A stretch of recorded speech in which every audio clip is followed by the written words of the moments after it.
একেবারে প্রত্যেক মাহফিলে আমি দেখছি তার, এই যে আমি যখনই এসে বসছি আমার নজরে প্রথম সামনে ওই ছেলেটা পড়তো।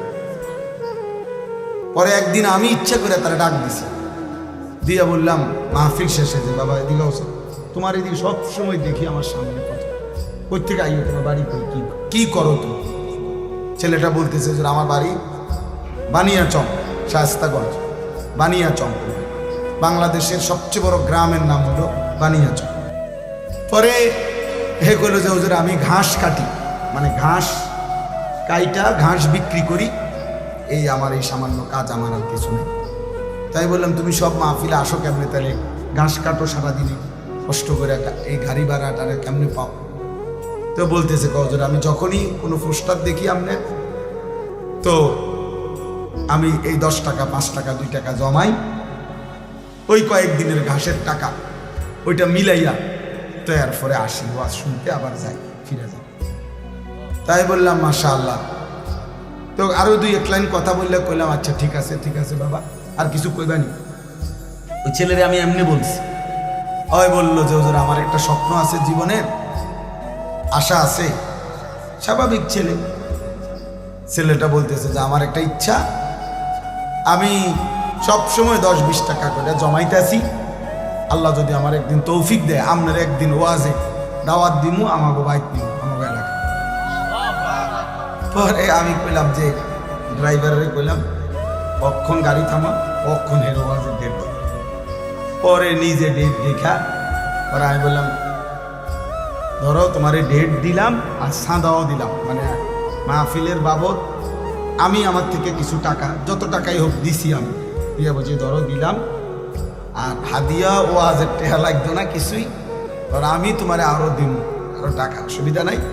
আর তুমি ওয়াজের আয়োজন করো, ওয়াজ হোক জিডেই হোক, তোমার ঘরে হোক উডানে হোক, আমি যাবো। এরপরে আমি গেলাম গত বছর এই বানিয়াচং তার মাহফিলে গিয়া দেখি ওই উপজেলার সবচেয়ে বড় হাই স্কুল মাঠে মাহফিল।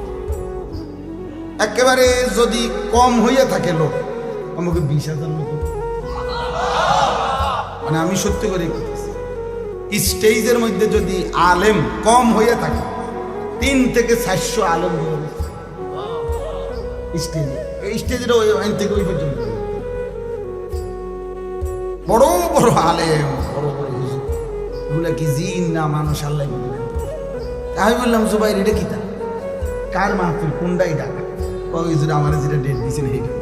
আমি তো পরে হুজুর আমি বলছি আমার মাহফিল আর আমার হাতে নাই, এরাই সবাই মিললে এই মাহফিলটা এত বড় করে দিচ্ছে। এক ঘাস কাটুন না, আমরা মানুষের তো তিরস্কার করেও বলি যে বেটা ঘাস দিয়ে কাটো, কিন্তু ওই ঘাস কাটুন নেই। এত আলেম, সব আলেম। আমি অনেককে জিজ্ঞাসা করছি, খেলাফত মজলিসের যে দেওয়াল গরিমার কাছে খেলাফত মজলিসের যিনি আমির সারা বাংলাদেশে, ওনার বাড়ি ওই বানিয়েছেন, হুজুরও ছিল, মৌলানা নাসির উদ্দিন আনসারি সাহেব ওয়াজ করে যে উনিও ছিল। আমি বললাম তো আপনারা আমরা আসলে চাইতে আইছি কারবারটা দেখতে, তার দাওয়াতে আইলেন কেন? এই জন্য বলার উদ্দেশ্য হইটা, প্রিয় ভাই, কিশোর নওজোয়ান সোহবত সান্নিধ্য, এই আসা যাওয়া নজর, এর বরকত আছে, 2-4 লাইন পণ্ডিতি কথা আমরা সবাই জানি ভাইয়া, তোমরাও জানো, কিন্তু জিন্দিগিটা পরিবর্তন হওয়া দরকার। মালুমাত আছে অনেকের, ইলম নাই সবার, অর্থাৎ কিছু বিষয় জানে এটা সবাই, কিন্তু আমলের সাথে এলেম বলা হয় যা আমলে পরিণত হয়। এজন্য উর্দু কিতাবে আমি পড়ছি, বুজুর্গানে দ্বীন বলে কোরআন হচ্ছে ইলম, মুহাম্মদ আরবি সাল্লাল্লাহু আলাইহি সাল্লামের একটা সুন্নাত হচ্ছে আমল। অর্থাৎ কোরআন যা বলতে চায়, যা শুনাইতে চায়, যেভাবে গড়তে চায়, আল্লাহ তাআলা যা চেয়েছেন তার বান্দার কাছ থেকে, মুহাম্মদ আরবি সাল্লাল্লাহু আলাইহি সাল্লামের জিন্দেগি তার পুরা প্র্যাকটিক্যাল নমুনা। এটা এজন্য দোস্ত, সবার কাছে আজকে একটাই ছোট্ট নসিহত, প্রত্যেকেই কোনো না কোনো আলেমের সাথে, আল্লাহওয়ালা মুত্তাকি আলেমের সাথে সম্পর্ক করে। যুবক হোক, বৃদ্ধ হোক, হুজুর হোক, পাবলিক হোক, শাইখুল হাদিস হোক, শাইখুল মাশায়েখ হোক, কোন আল্লাহওয়ালার সোহবত থেকে কেউই মুস্তাগনি, অমুখাপেক্ষী হওয়ার সুযোগ নেই। এটা উচিত।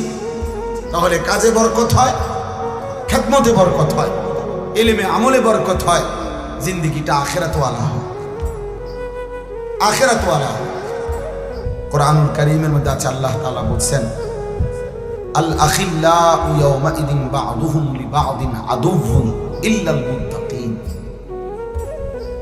কিয়ামতের দিন দুনিয়ার সকল বন্ধুরা একে অপরের শত্রু হয়ে যাবে, শুধুমাত্র মুত্তাকি যারা, তাকওয়ার জন্য একজন আরেকজনকে গুনাহ থেকে বাঁচাইবার ক্ষেত্রে, ইবাদত আমলের উপরে চালাইবার ক্ষেত্রে বন্ধুত্ব ছিল, এই মানুষগুলো কিয়ামতের দিনও হাসরে, মিজানে, ফুলসিরাতেও বন্ধুই থাকবে। কোরআন শরীফের আয়াত। কোরআনুল কারীমের মধ্যে আছে, আল্লাহ তাআলা বলছেন, অসৎ বন্ধুর কারণে, চরিত্রহীন বন্ধুর কারণে, নাফরমান বন্ধুর কারণে মানুষ হাসরের ময়দানে নিজের আঙ্গুল আফসুস করতে করতে দাঁত দিয়া কামড়াইতে থাকে।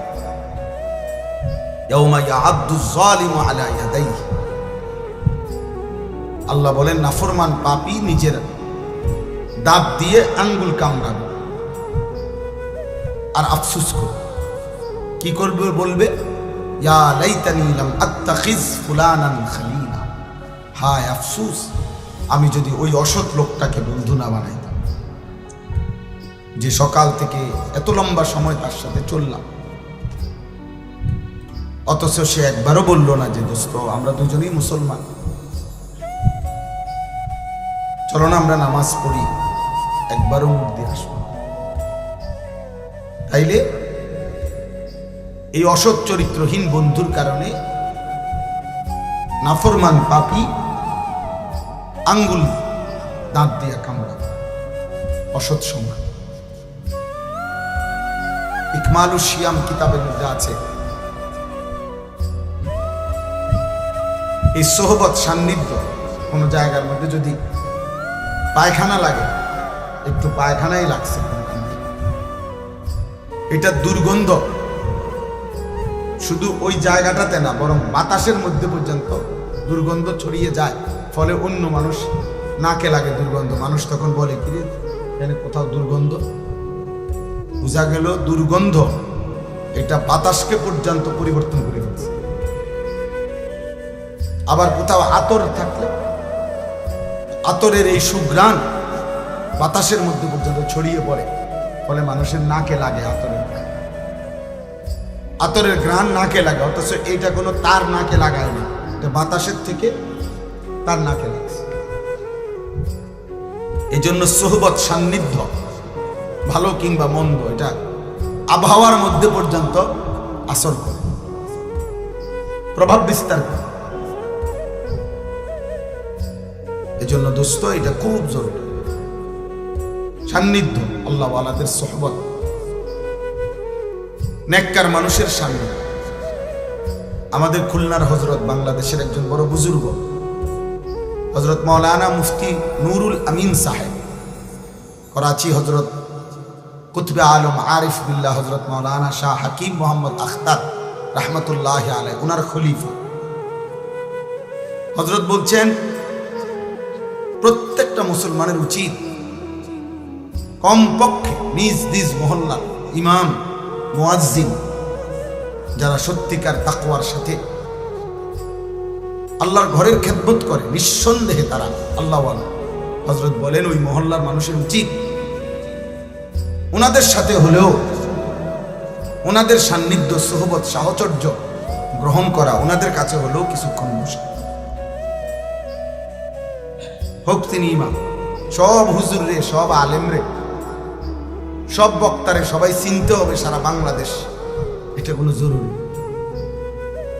এটা কোনো জনপ্রিয়তা একটি ধোঁকা, জনপ্রিয়তা একদমই ধোঁকা। জনপ্রিয়তা ইতিপূর্বে অনেকের ছিল, এখন নাই। এখন যাদের আছে তাদেরও কয়দিন পরে থাকে। অতএব জনপ্রিয়তা কিছুই, জনপ্রিয়তার দ্বারা বক্তারও ফায়দা হয় না, শ্রোতারও ফায়দা। আমারে মনে করেন 1 কোটি মানুষ চিনে, তো আমার কবরের আযাব মাফ তো আর কি লাভ? তা আমার জনপ্রিয়তা দিয়ে কি, আমার সবাই চিনছে তো বুঝলাম। তারপরে 10 কোটি মানুষ চিনলে আমার কবরের আযাব মাফ, তো লাভ হলো কি? তা আমি আর এই জনপ্রিয়তা দিয়ে কি করবো? আজকাল আবার দেখেন, আমারে চিনে, মনে করে 1 কোটি মানুষ আমারে চিনে, এতে আমনের কি লাভ?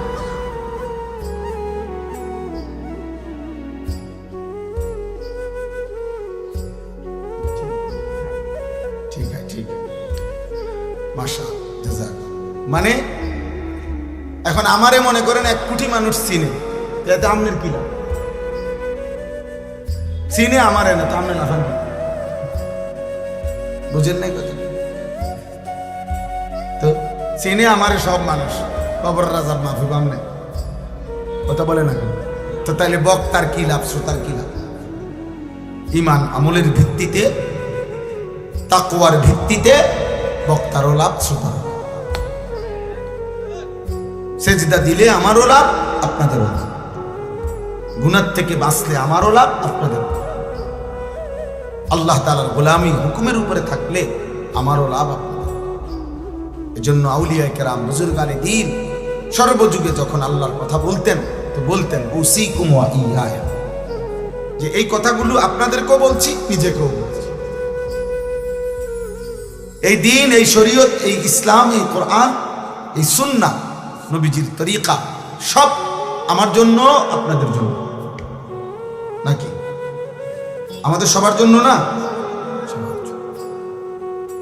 এই জন্য দোস্ত বললাম, আমার কথা হলো এই সুহবত, উলামায়ে কেরামের সান্নিধ্য, চোখের এই নজর, মানে শুধু চোখ বলতে এটার অর্থ হইল যে মানে চোখে চোখে আসা যাওয়া করা। যেন এই পরিমাণ একজন আলেমের কাছে, তোমরা কিশোর যুবক, তোমাদেরকে বলি, এই পরিমাণ কোন আলেমে দ্বীনের কাছে আসা যাওয়া করবা, দেখা সাক্ষাৎ হলো, কথা শুনলা, একটা কথা শুনলা, যেন তোমার দেখলেই চিনে, দেখলেই চিনে। এই দেখার দ্বারা, চিনার দ্বারা, এই নজরের বরকতে ইনশাআল্লাহ ধীরে ধীরে তোমার মধ্যে আমলের জজবা আসবে, গুনাহ ছেড়ে দেওয়ার মানসিকতা আসবে। হঠাৎ সবার সাথে শূন্য চলে গেল, আর কোনদিন কোনো আলেম, ইমাম, দিনদার কারোর সাথে কোনো সম্পর্ক নাই, আবার ওই গুনার পরিবেশ, আবার ওই বন্ধুদের আড্ডা, মোবাইলের আড্ডায়, তো আবার এলোমেলো হয়ে যায়। এজন্য একজন আলেমের সাথে আমার শায়েখ আল্লামা মুফতি মুশতাকুর নবী কাসেমি হযরত এটা বলে সবসময়, যে কোনো একজন আলেমের সাথে কমপক্ষে এভাবে সম্পর্ক রাখা উচিত যেন হাসরের ময়দানে উনি দেখলে আমাদের চিনে। এই পরিমাণ আসা যাওয়া করছে, যেন লক্ষ মানুষের সামনে ভিড়ে থাকলেও এই যে আমার পরিচিত, আমার মহব্বতের